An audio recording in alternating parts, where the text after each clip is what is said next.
Hey guys, and welcome to the Crime Sheet. My name is Andrea Cipriano, and in today's video I want to talk about the Delphi, Indiana double murders. In this case, the two victims are Abigail Williams, who is 13 years old, and Liberty German, who is 14 years old. They were just about to graduate from middle school, going into high school, and they had their life cut short because of someone who the police department still can't find. The FBI can't identify him, the police department can't, and 2 years later, they're still looking for answers. The murders of 13-year-old Abby Williams and 14-year-old Libby German sharing new evidence. The teenagers were murdered back in February of 2017, last seen on this hiking trail Snapchatting near this bridge in Delphi. So some of the things that I want to do in this video today are I want to talk about the actual case itself, go over some of the facts, we can look at some of the evidence, and I also want to discuss the new evidence that has just been released a few weeks ago by the Indiana State Police Department, and just take a look at where they're heading with their investigation, as well as talk about my own connection to the case. Like many Americans, like many young people, whenever something like this hits the news, it's definitely really hard to digest and it pulls on your heartstrings. Both of the girls were so young, you know, they were only a year apart from each other, and they were just about to graduate middle school. A lot of their friendship reminds me of my own relationship with my sister. I'm a triplet, so not that we have, you know, a year in between our ages, but my sister and I are inseparable in the same way that Abby and Libby were inseparable. They played softball together. They were in the band together in the same way that I played softball and I was in a band with my sister. And, you know, they were into a lot of the same things. Abby really loved shopping, which I think a lot of young girls can definitely connect to. And on top of that, both Abby and Libby expressed some kind of interest in the true crime space. I think Abby a little bit more than Libby in the sense that she really expressed that she wanted to work in the law enforcement field and wanted to pursue that kind of career to help people, to help families, and to help victims. And in that sense, I really connect to that as well. I'm currently at John Jay College of Criminal Justice studying forensic psychology. And I went through the hiring process for the NYPD cadet program, so I know what it's like to really want to pursue that career space. My dad and I went to Delphi, Indiana in the summer of 2017 to kind of see the town for ourselves, go to the Monon High Bridge Trail, and of course pay our respects to both Abby and Libby. So in a case like this, to see a family and a community ripped apart because of the acts of somebody else, the violent acts of somebody else, it's hard not to want to get involved and feel like you want to help in any way that you can.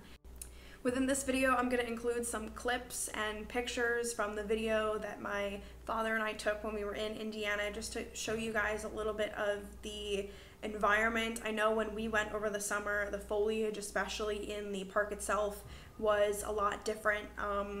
There was actually more foliage in the time of February. Everything was pretty barren, and so when we went, it was a little bit different. So the story really starts on the Sunday before that Monday. The girls already knew that they had off from school, and so their parents let them have a sleepover that dragged into the work week, but because they didn't have school, it was okay. And so Abby went over to Libby's house, and Libby's sister has since said that, you know, they were doing just really normal young girl things. They were watching movies, they were probably talking and playing games and things like that, and just overall having a really good time. So it wasn't until the next morning, on Monday the 13th, when, you know, the weather cleared up. It was an unseasonably warm day for February at that time, and they were helping Libby's mom around the house for a little while until Libby said, you know, this is boring, let's go do something else. And she suggested that they go to a local hiking trail, the Monon High Bridge Trail, and just to be there for an hour or two, you know, just get some sun, be outside, and just really make something nice of the day. And it happened to work out that Libby's sister was also going out to see a friend at the time, and so the timing matched up, and Libby's sister decided to take them. The girls were dropped off at 1:45 p.m. and immediately, like any young girls, what they would do is they took to Snapchat. They started posting pictures of each other, taking pictures of the actual trail, the bridge, Libby took a picture of Abby, who was a few feet away, kind of candidly posing, and the last photo of Abby to ever be seen alive was posted publicly at 2:09 p.m. on her Snapchat story. It's a really haunting image to see, because knowing that somewhere within that time frame and at 3:11, when the dad was coming to pick the girls up and he was calling them to say, you know, hey, I'm here, where are you guys? Between 2:09 and 3:11, we're not sure what happened. And I think that's where the story starts to get dark. Tonight, Indiana investigators releasing this new video that they believe shows the man who killed 13-year-old Abby Williams and her friend, 14-year-old Libby German. Watch the mannerisms as he walks. Do you recognize the mannerisms as being someone that you might know? That video captured by Libby shortly before the murders, while the girls were hiking and Snapchatting by this bridge in Delphi, Indiana. At around 3:11, the girls were getting a lot of phone calls from their parents to say, you know, hey, we're about to meet at the pickup spot. Where are you guys? We don't see you. And this kind of started the search. At the time, they didn't really think that there was anything wrong because, again, you're in a small community of 3,000 people. You would never think or even believe that something like this could happen to you or your family. So in their minds, their first thought didn't go to tragic murder. Their first thought was, oh, well, maybe one of the girls or both of them had dropped their phones in the water. Maybe they, you know, got off the path in some way and they don't have reception. So their first thought was, you know what, let's just go into the actual trail. Let's look around. Let's try to find them. So at 5:30 p.m., the family called the police and officially said that they were missing. The police came out, as well as a lot of other members in the community. Other family members came to the trail to start looking for them. Again, there wasn't really a thought that it was foul play. They were just kind of looking to see, you know, where they were hiding or if they went off the trail in some way, and just to get them and bring them back home. And that search lasted throughout the entire evening and into the night. The police department called off the search at 11:45 p.m., so just before midnight, but the family kept searching. And I think that's really important to note, because even though some of the authorities didn't necessarily have the continuing resources to keep looking that long, like I said, the trail wasn't lit. They didn't have any kind of lights or any kind of system like that. So the police department was thinking, well, let's wait for the sun to come up. Let's wait for natural light to actually see and to look for clues and to see what happened. Whereas the family was just kind of looking for, you know, they just looked throughout the rest of the night. The next morning, on February 14th, the search resumed at 10 a.m., where the police department came back, a lot of the community members came back, and they continued looking. And it wasn't until later that day that the fire chief actually put out a statement saying that the girls' bodies were found. We have found 2 bodies. We are investigating this as a crime scene. We suspect foul play. State police and the FBI have been on the scene now for several hours. A number of units and teams have been here trying to gather information. Bodies have been positively identified as Abigail J. Williams, 13, of the Delphi area, and Liberty Rose Lynn German, 14, of the Delphi area. This is considered a double homicide investigation. Now, the thing that is the most unsettling about this entire case is truly that Libby and Abby were quick enough to notice that something was wrong with this guy that they were seeing walking around the bridge. So much so that Libby decided to start filming this man. And so as a young girl myself, if I put myself in that situation to think, okay, I am in so much danger to the point where I feel like I need to film someone to have that as some sort of digital, physical evidence against them because I'm afraid of something that they're about to do to me, that's telling enough that this guy must have been hanging around at the beginning. Whether it was that the girls were walking across the bridge taking pictures and he started to come the other way, but for some reason turned around and started coming back towards them. Because if you see in the video, Abby and Libby are on the end of the bridge. They had already walked through from the beginning of the trail over the Monon High Bridge, taken pictures, of the scenery and one another. And so they're at the end. They're looking back towards where they already came. And a guy is walking towards them. Is it that he walked past them already and is now turning around and is advancing towards them in a way that makes them feel uncomfortable and feel unsafe? Is that why they started to film? I think that's probably it. If I were in that situation, I think that's the first thing that I would think of as well, is I'm afraid of this man, so I should probably film him. The Indiana State Police have since, in the beginning in 2017, they just released pictures. They released screenshots of the video of the guy. It looks like in a way like that he's walking towards them, but it's just that. There's still images, and then there's a short audio clip where he commands to the girls down the hill. And so when you start to think of a narrative of how did this happen, how did we get from this point A to point B? What it sounds like is he scared them enough to where he came back around. They started filming because they were afraid of him and needed some sort of evidence to identify him in some respect. And,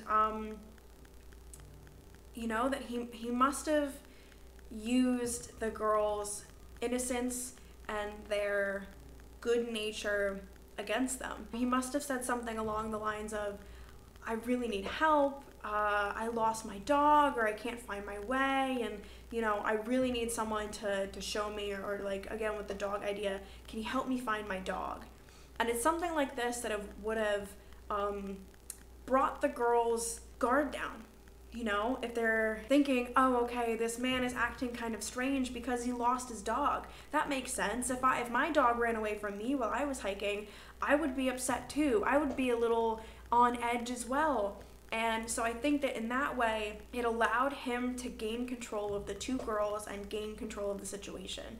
Because the only other way that he would do that was there would have to be some kind of force. But when you hear the audio of saying down the hill, and which has since, the Indiana State Police Department have since released an extended version of that audio where he says,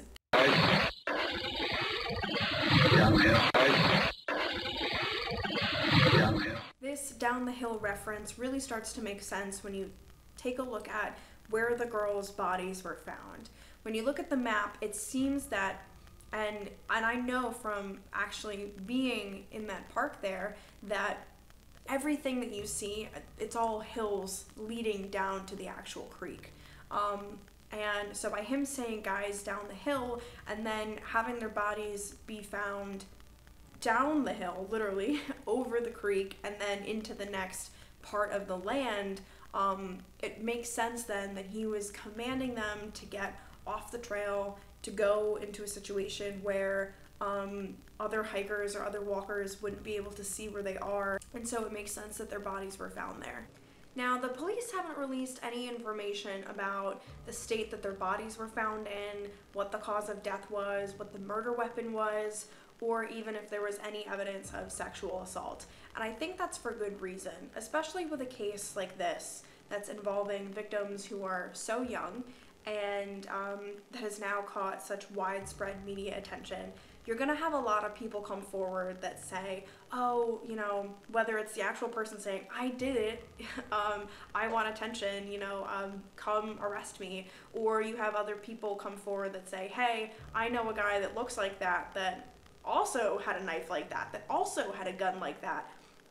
You create a situation where people start to give tips that aren't necessarily based on fact. They're based on, you know, people wanting to receive the reward, the monetary reward, and even some of the media coverage that comes with that. So by keeping a lot of that information and those details private, it allows the police department to then use that against someone who is actually the suspect. So if they go in and they interview somebody and they confess to something very specific that isn't in the media, that wasn't publicized, that's proof for the police department that this person, what they're saying is true.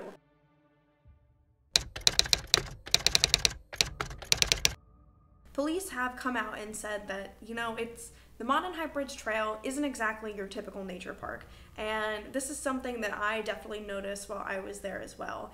When my dad and I went to go look at the area, and we were thinking of walking the trail actually, the first thing we noticed is that there is no parking.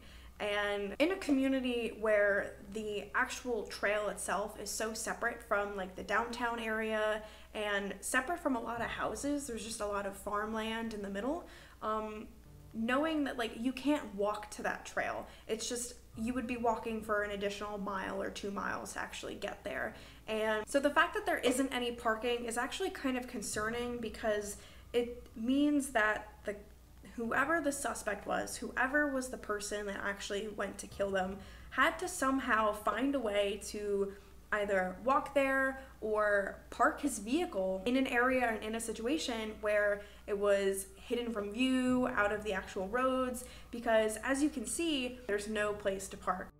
So another thing that I definitely want to point out is, as you can see here, the water is pretty shallow, and everything that I've always felt was that they had to come off the trail and off the path, came over to a clearing, and what I have been hearing a lot online was that the water was too high, or again, they weren't equipped going where they were going. You could walk across this, you don't have to be in any kind of footwear for that at least. And you know, I definitely feel like up at the trail coming to an end, sort of ahead of where we are, coming down that way and going across is not a hard feat to do.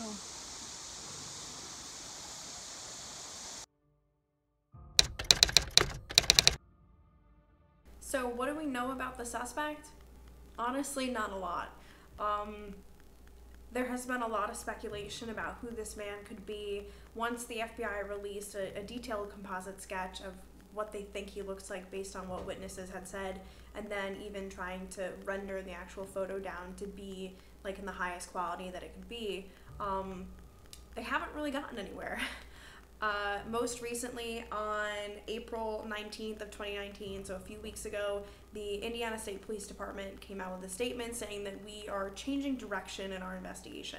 They released a new composite sketch, which is what they're saying that people should be using now instead of the old one from 2017, and they're changing the age group to where before it was 40 to 50 years old, now they're making it much broader. They've encompassed anywhere between anyone who is 19 years old to 50 years old. They're also now saying that he is most likely a member of the Delphi community, which is something that I felt from day one, especially, you know, when you go back to the idea of like what the Monon High Bridge Trail actually is. It's a trail that's not fully accessible. There aren't, like I said, there are no parking lots, there's not a lot of signs, you wouldn't, and it's off like a completely separate road from like a major highway and away from the actual downtown town of Delphi.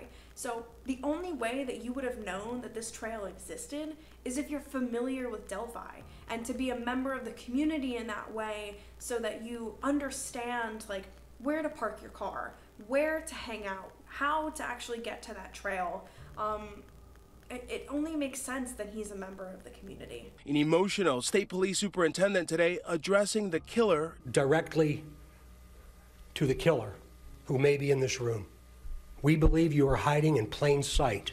We know that this is about power to you, and you want to know what we know.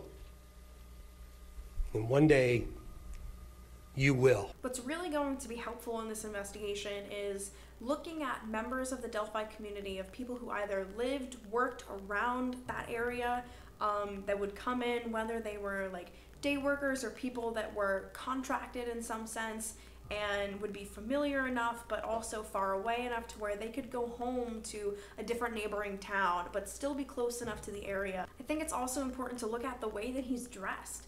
Like a lot of people, you know, everyone has some kind of outfit, some kind of uniform that you can identify somebody based off of. It looks a lot like he's a blue collar worker, some kind of, you know, whether he's doing plumbing work or the window guy, the guy that comes and fixes your window, in some respect to that. And so I think that that's a way that police could look to see who fits that kind of profile. Since there also hasn't been a string of these murders, Thankfully, no one else has been killed in Delphi. There aren't other girls that have gone missing in this sense. So there has to be a reason of why he only killed this one time. I don't believe that he would have moved on, because I feel like with technology at this point that a lot of the police departments would be able to see the connections between certain things, and whether it's like crossing state lines or something like that. Nothing like this has been in the media since 2017.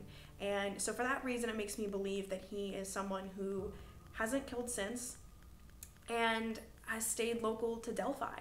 I think that's something that the police department keeps coming back to, and that they've recently said by looking at potential stressors of maybe people in the neighborhood that either lost their job or weren't making enough money at the time, or just some kind of something that other people would be aware of that says, hey, I know somebody that looks like him, that sounds like this guy, and also right around February lost his job. Those three things are super important that would need to be told to the police, because they would be able to take that further and then look at that person to see if they actually match any of the description or just any of the other evidence against this person. Since he's most likely local, he probably even attended some of the early vigils for Abby and Libby, whether he was in the crowd during that time, or he possibly even goes back to the actual trail and revisits the crime scene. I think that could also be the reason why there's like heightened security around the area with like gates in front of the entrances and things like that. But there are a few houses there. Maybe talk to those people and say, hey, was this kind of car around all the time? Or have you seen anything suspicious over the last few weeks? It's not just looking at the details of the one incident and the one day that this happened. It's a longitudinal thing of what happens after, because he doesn't just disappear. He has to go out. This guy has to go food shopping. He has to look for clothes. He can't just sit in his house and do nothing and like hunker down until the police come find him. When this was happening in February, obviously we were in Indiana, we weren't directly affected and still haven't been, but when you go to the town yourself, when you go to a location and you see all of the posters that are up, all of the orange lights that the family have had and that other people keep on continuously as a message to say that we will not turn these lights off until the suspect has been caught, until the killer has been caught. To see those things in person is a completely different experience than anything that you can imagine just Googling online. When I was in Delphi at the actual park, one thing that struck me the most is how big it actually is. When you look at it on Google Maps and you try to map out like where they were, how they were walking through, and then identifying the location of where their bodies were found, it's big. The park is really big. And so the idea that the girls weren't found for almost a day, that doesn't surprise me, because when there's a lot of trees, there's a lot of hilly areas, and when you're at different vantage points, I'm not surprised that it took them a long time. And even with that, again, the parking situation, I have to bring that up again, because that was a situation that my dad and I, that we were stuck in. We didn't know where to park the car when we went, and so for that reason, there is a like a little cemetery that's right in the area, which is actually kind of a little freaky when you think about it, just based off of what happened there and how close the cemetery is to where the girls' bodies were found. It's a public spot, so we parked our car there, and we walked through a lot of that woods. So we're coming up onto the spot here where Abby and Libby were killed. Across the creek.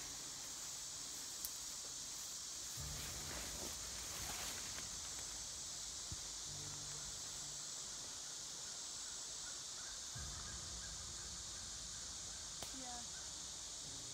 I'm seeing like right over here.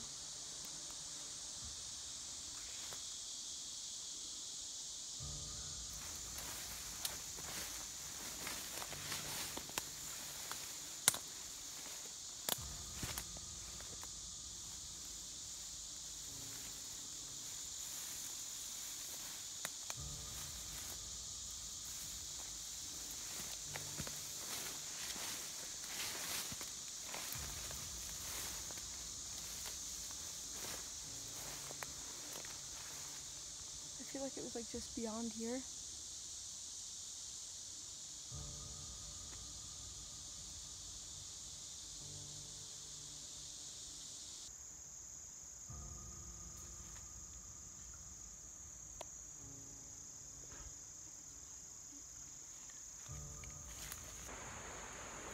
I did have to leave the area pretty quickly. There was a handful of wild horses there, so we're back here by the river. But the one thing that I really do want to make clear before this finishes is simply that I do believe the man that everyone is looking for is still around in the area in Indiana. Seeing the environment and being there is such a different experience to anything that you can really imagine. I mean, again, it's one thing to see these kinds of news stories online and to look at them on your computer and go on Google Maps and try to see what you can find and watch other people's videos who have done renderings and things like that of using Google Maps.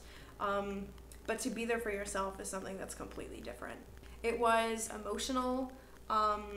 It was really scary because I felt like every time we were going through another hilly area, or we were going further away from the car, further away from society and the public, and just, you know, having reception is something that was also, I was afraid of not having. And because being there, it really felt like that any minute that this guy could just pop up, and that seeing somebody in a situation, and it was only a few months after that it happened, and I really felt, I was scared. I was really scared. But my fear of being there has no competition between what the girls felt when they were in the situation that they were in, as well as the young adults that are still living in the Delphi community, the 3,000 of the population that's there, the people that have to wake up every day knowing that there is still a killer on the loose, that 2 young girls in their school system, and that their neighbors, that their friends, that knowing that they're not there anymore and wondering where the person is that actually took their lives. I can't imagine that kind of fear. Thank you guys so much for watching my video on the Delphi, Indiana murders. I hope that this was in some way educational for you and that you have a deeper insight and understanding about what happened with this case. This YouTube channel is in conjunction with my blog called The Crime Sheet. I will have that linked down below, and I'm looking to kind of merge both media platforms so that there's writing, there's video. In the future, I'm looking to do videos where I take you around with me. So the Delphi video, for example, that I filmed back in 2017 with my dad, I'm looking to do more styles, more videos in that style coming soon, where I can take you guys with me to locations of certain crimes and things like that. So stick around if you want to see that. You can go ahead and hit subscribe, comment if you like anything like that, and even hit the little notification bell to get notified for when I post. Yeah, so that's pretty much it. Thank you again, and I'll see you guys soon.